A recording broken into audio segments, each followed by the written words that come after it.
कलयुग का सत्य क्या है।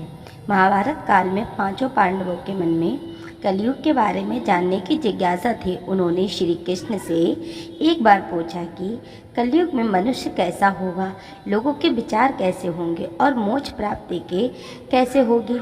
ये सुनकर श्री कृष्ण ने पांचों पांडवों को बन जाने को कहा।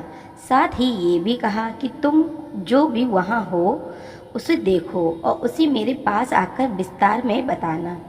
श्री कृष्ण का आदेश पाकर पांचों भाई वन को चले गए और कुछ समय बाद वापस आए। फिर एक एक करके पांचों भाइयों ने जो जो वन में देखा वो भगवान कृष्ण को बताया। सबसे पहले युधिष्ठिर ने श्री कृष्ण को बताया कि उन्होंने वन में 2 सूंड वाले हाथी को देखा।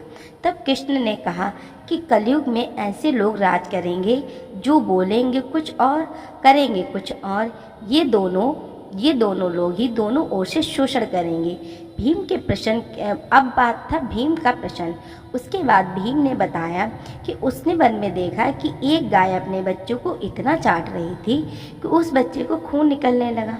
तब श्री कृष्ण ने इसका अर्थ बताया कि श्री कृष्ण ने बताया कि कलयुग का मनुष्य अपने बच्चे को इतना आसक्त होगा कि ऐसी ममता के कारण बच्चों का विकास ही रुक जाएगा। यदि किसी का पुत्र साधु बना तो सब उसके दर्शन करेंगे, परंतु यदि स्वयं का पुत्र साधु बना तो माता पिता दुखी हो जाएंगे, रोएंगे कि मेरा पुत्र किस राह पे जा रहा है। कलयुग में लोग बच्चों को मोह माया में बांधकर परिवार में ही बांध कर रखेंगे। इस तरह उनका जीवन वही नष्ट हो जाएगा। फिर श्री कृष्ण ने कहा, तुम्हारे पुत्र तुम्हारे नहीं बल्कि तुम्हारी पत्नियों की अमानत है और पुत्रियां तुम्हारी अमानत नहीं है। ये शरीर मृत्यु की अमानत है और आत्मा परमात्मा की अमानत है। अर्जुन ने प्रश्न किया।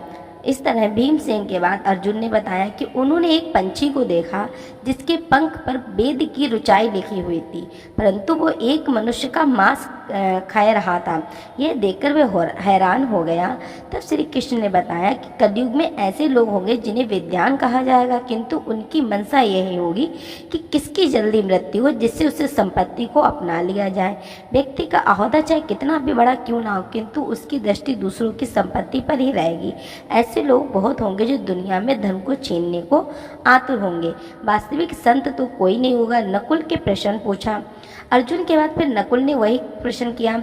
कृष्ण के वन में बारे में बताया। नकुल ने कहा, मैंने देखा एक भारी चट्टान पर्वत से गिरी और बड़े बड़े वृक्ष भी उसे नहीं रोक पाए, परंतु एक छोटे से पौधे से टकराकर वह चट्टान रुक गई।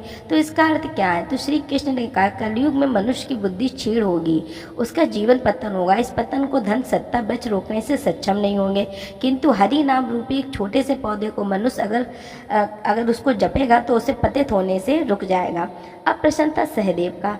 चारों भाइयों में सहदेव ने श्री कृष्ण से पूछा कि जब मैं बन गया तो मैंने अनेकों कुएं देखे जिनमें केवल एक बीच में कुआं खाली था जो सबसे गहरा था। कृष्ण जी ने बताया कि कलयुग में धनी व्यक्ति अपने शौक के लिए पुत्री का विवाह उत्सव में बहुत धन खर्च करेंगे, परंतु यदि किसी भूखे को देखेंगे तो उसकी सहायता कभी भी नहीं करेंगे, ना ही उसे करने में रुचि रखेंगे।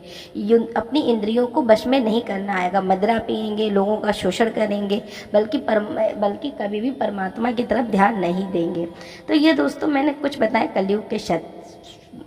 कलयुग के सत्य। अगर आपको मेरी जानकारी अच्छी लगे तो प्लीज़ मेरे वीडियो के एक लाइक और कमेंट जरूर करिएगा और मेरे वीडियो आखिरी तक अंत तक देखने के लिए आपका तहे दिल से बहुत बहुत धन्यवाद।